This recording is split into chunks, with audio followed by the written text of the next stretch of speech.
Hello বন্ধুরা, আজকে আমাদের ভিডিওটা হচ্ছে আমাদের যে ইন্ডিয়ান টেনিস প্লেয়ার আছে সানিয়া মির্জা, ওনার দিবস হয়ে গেছে। আপনারা তো জানেনই যে পাকিস্তানের যে ফর্মার ক্যাপ্টেন ছিলেন শোয়েব মালিক, তার সাথে ওনার বিবাহ হয়েছিল 2010-এ।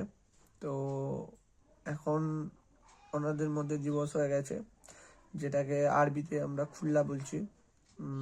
খুল্লা আর তালাক, এই দুটোর মধ্যে একটু ডিফারেন্স আছে। তো প্রথমে শোয়েব মল্লিক ইনস্টাতে একটা ফটো পোস্ট করে তার ওয়েডিং অ্যারেঞ্জমেন্টের। তো সেটা দেখার পর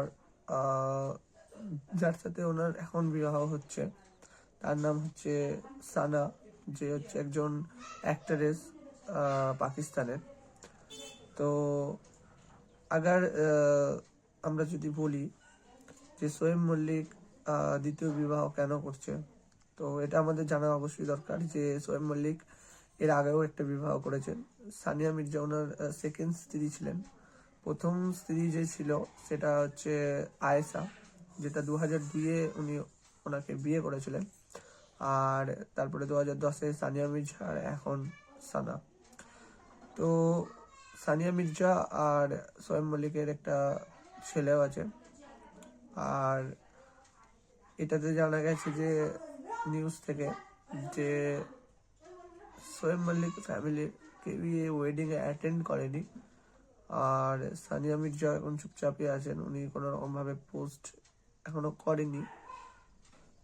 আর আপনারা বুঝতেই পারছেন যে কিভাবে একটা সময় শোয়েব মল্লিক নিজের ইনস্টাগ্রাম, নিজের টুইটার হ্যান্ডেলে সানিয়া মির্জাকে নিয়ে বিভিন্ন ধরনের পোস্ট করতেন, এবং উনি এটাও লিখেছিলেন it's my dream girl and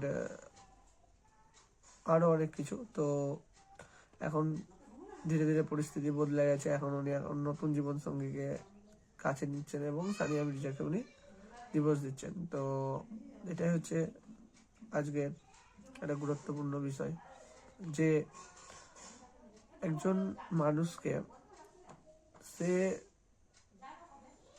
যে কোনো ধর্মেরই হোক না কেন,